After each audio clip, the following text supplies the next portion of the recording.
And the aim and the goal is to guarantee the safe passage through the Strait of Hormuz, but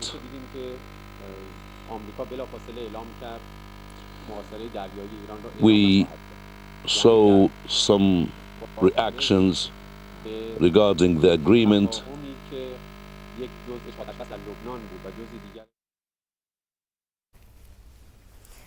अभी आपको बताएं कि इस वक्त ईरानी वज़ारत ख़ारजा तर्जुमान इस्माइल बकाई इस वक्त न्यूज़ कॉन्फ्रेंस कर रहे थे। उन्होंने कहा कि ईरान अपने मुफादात का तहफ़्फ़ुज़ जारी रखेगा। ईरान का अब तक मुज़ाकरात के दूसरे दौर में शिरकत का कोई इरादा नहीं है। इस्माइल बकाई की जानिब से ये कहा गया, Law and reopen the Strait of Hormuz. Is that true? برخی رسانه‌های غربی ادعا کردند که شما درخواست خانم کایا کالاس مسئول سیاست خارجی اتحادیه اروپا برای احترام به حقوق بین الملل و بازگشایی تنگه هرمز را مسخره کرده اید. آیا چنین چیزی صحت دارد؟ ممنونم. ادبیات ما ادبیات مسخره کردن نیست. ادبیات ما خیلی جدی و مستدل هست. اون چیزی که ما برجسته کردیم در واکنش به درخواست مسئول سیاست خارجی اتحادیه اروپا از ایران برای رعایت حقوق بین الملل و بازگشایی تنگه هرمز جلب توجه اونها بود. Have been mentioned by the European Foreign Affairs regarding the Strait of Hormuz. Our reply, our answer is they did not pay attention to the international laws. They have violated international laws. And we said that you just accuse other countries because this accusation will be for your benefit, despite any facts. We, in this time and during the last 3 years, we saw the European Union's attitudes regarding the genocide in Palestine and regarding the war crimes committed by the Zionist entity and America in Iran. And we have seen the situation and stances regarding the Strait of Hormuz. This cannot only as space to enjoy what's going on in Iran, but there is also on the other side the high prices of energy because of what's going on in the Strait of Hormuz. It is better for the European Union to adopt certain steps based on realities on the ground.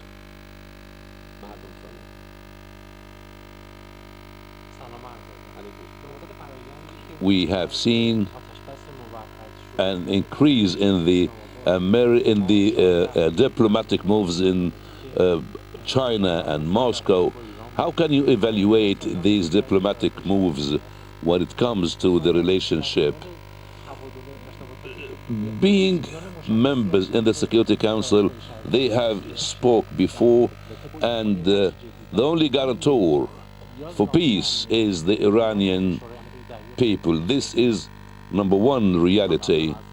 All countries have certain responsibilities regarding what they have pledged to, and there are the human rights and there are the permanent seats in the Security Council who have big responsibilities regarding Russia and China and their responsible moves regarding the draft resolution that was completely against peace and reality. We thank Russia and we thank China for the move. We are on ongoing contact with China and Russia in this regard, and we believe that end of the day, everything must be for the sake of the international community. America and the Zionist entity are violating the international laws, and there are so many consequences that will follow We need the international community to talk to them, and we need this to be seen in the Security Council, and all the international organizations and local organizations, regional organizations must have a role to play in this connection.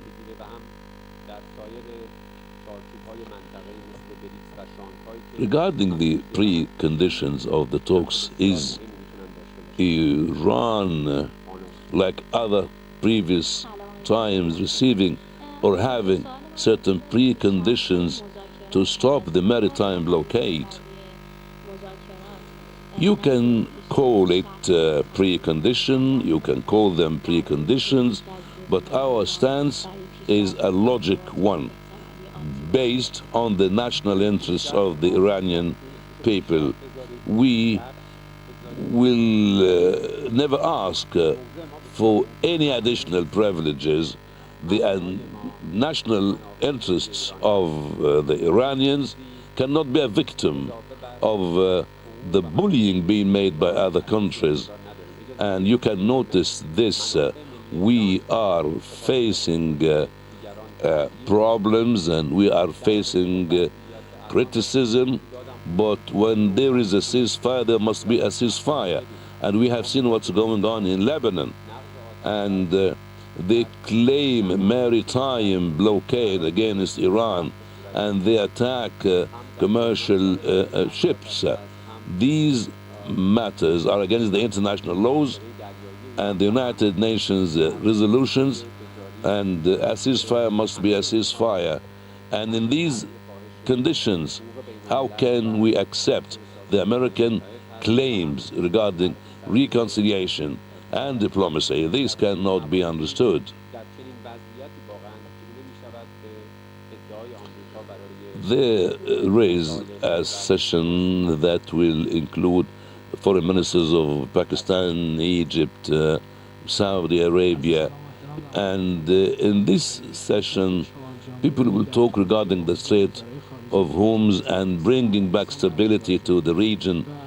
My question is about the Iranian stance regarding the American attacks, the Zionist attacks in the Strait of Hormuz, and are there any talks regarding this matter in Turkey? Our contacts are ongoing with the countries, and we take our steps according to the international laws, and Iran has been subject to an American-Israeli attack and aggression. America has used the military bases on the other side and against the Strait of Hormuz in order to cement their aggression against Iran. In this military condition, the countries that have chosen borders with the Strait of Hormuz must have the right to take certain steps to prevent aggressions from other countries or from the enemies. We have to see that the Strait of Hormuz, most of the Strait of Hormuz is in the territorial waters of Iran. That's why we need to make sure that our national interests are safeguarded. It is a defensive procedure. And you also have noted that so many countries have been affected by the current situation, and there is a lot of damage here and there. But we need not to tell the people some wrong headlines. The other side must stop this. And those perpetrators are America and the Zionist entity. They must be blamed for that.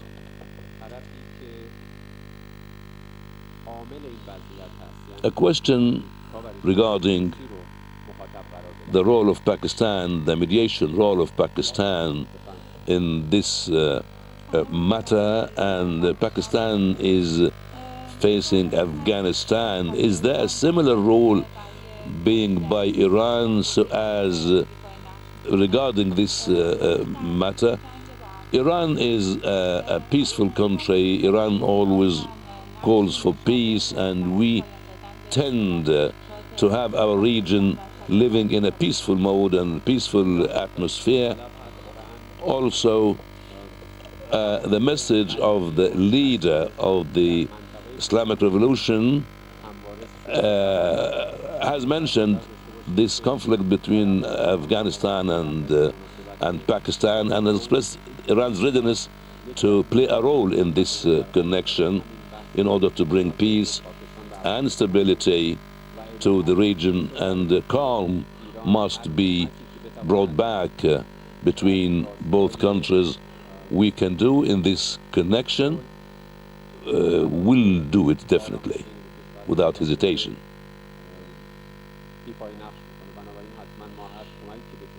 Recently, you have met or you talked clearly about the enriched uranium in Iran, and it is, as you expressed, a sacred thing. But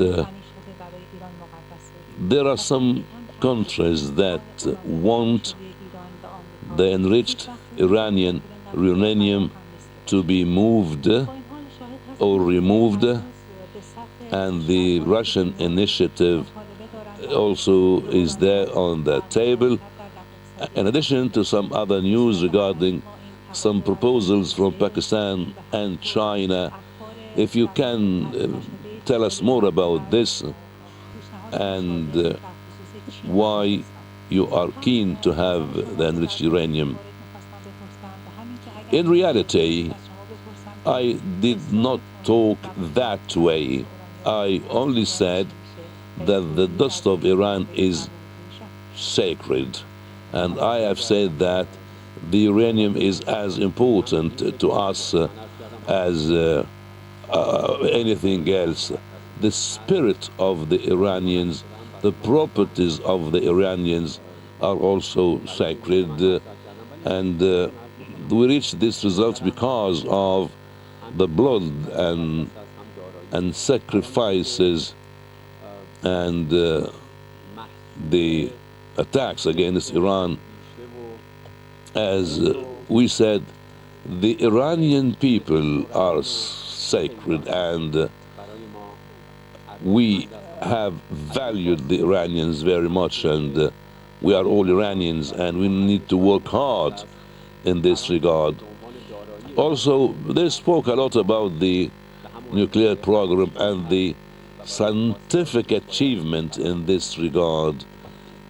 The scientific achievement in this regard is an example of how ready is Iran to reach the top level of sciences. The enemies are not happy with that. The enemies have started 2 wars at least against us, in addition to blockade,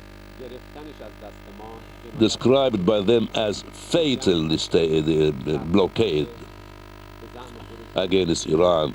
We need to achieve a lot of progress, and these matters are important for us.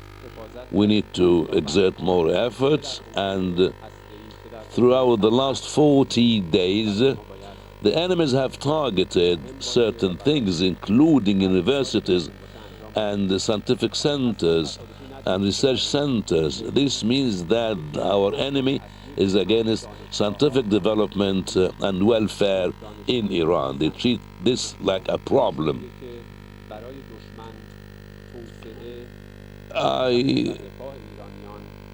The second question is about the enriched uranium to be removed. During these talks and before that, the Americans spoke a lot about this matter, but the enriched uranium being removed has not been mentioned at all during these talks.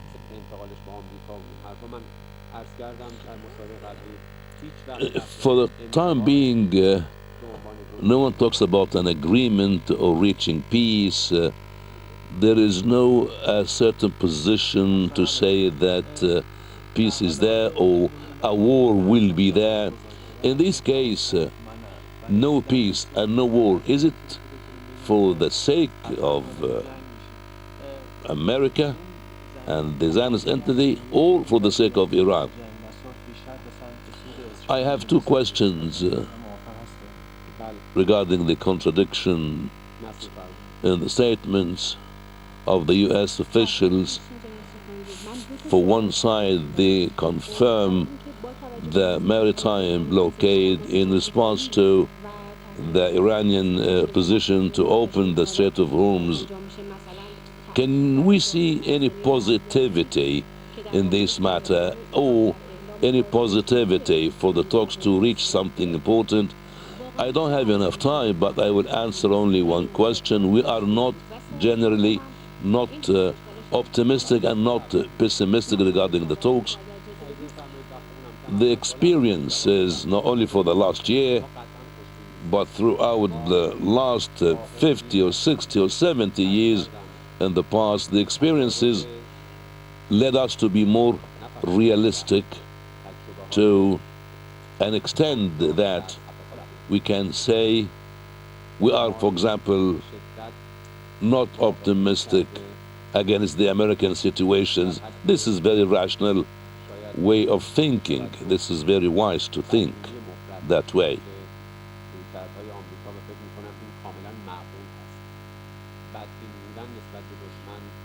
A question regarding the unbalanced attitude of the American president. Claims from him that he had a phone contact with the Iranians and he was raising his voice during that phone contact. What about this claim? Is it right, or is it part of the media claims? From the very beginning, there was no any chance for someone to raise his voice or speak loudly with the Iranians.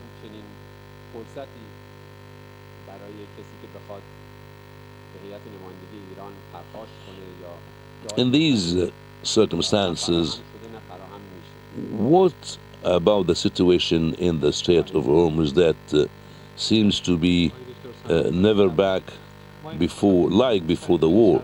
Iran has maintained during the years and years have maintained the security in the Strait of Hormuz despite all terrorism. How can we see these very strange situations from others?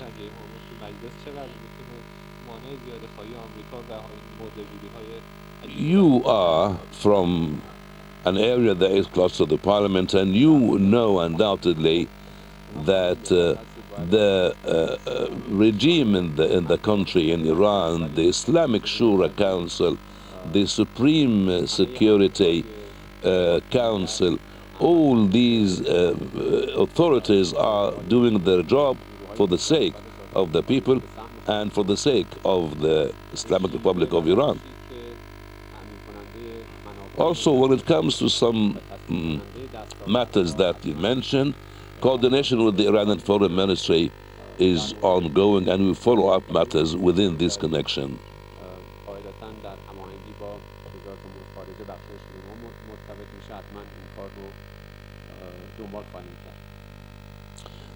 Regarding the expectations and the analyst proposals, and some people talk about the presence of the American vice president in the talks.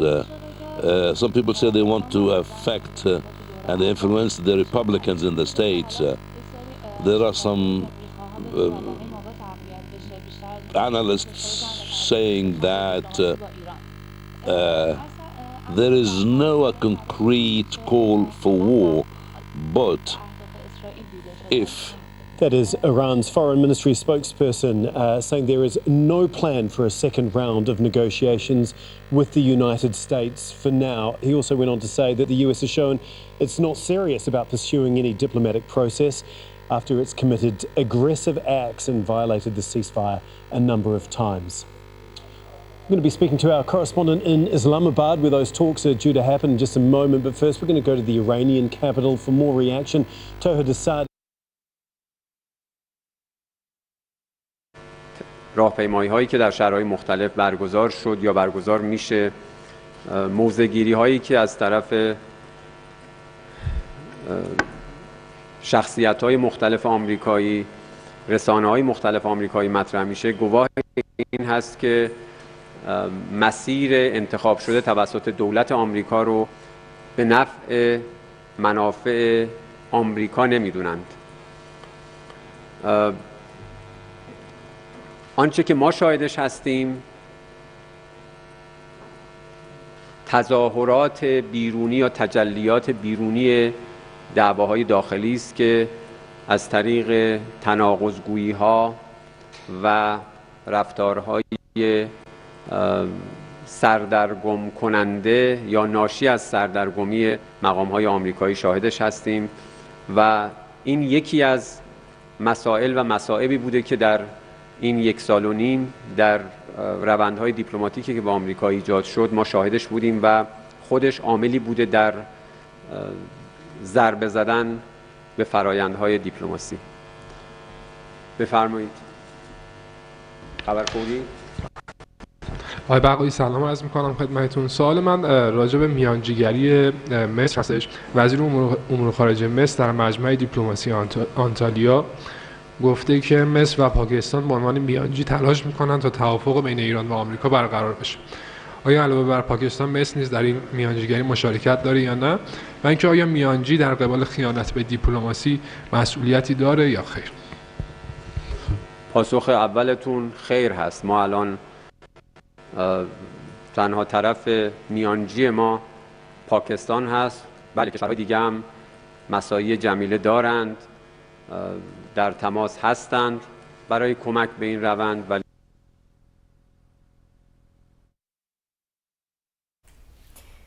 ईरानी वजारत खारजा के तर्जुमान Ismail बकाई news conference कर रहे थे। उन्होंने कहा कि America के साथ मुज़ाकरात में फ़िलहाल शिरकत का कोई इरादा नहीं है। उनकी जानिब से ये भी कहा गया कि अमेरिका ने सीज़ फायर की बहुत मरतबा खिलाफ वर्जियाँ की हैं। यहाँ शामिल करेंगे न्यूज़ हेडलाइन।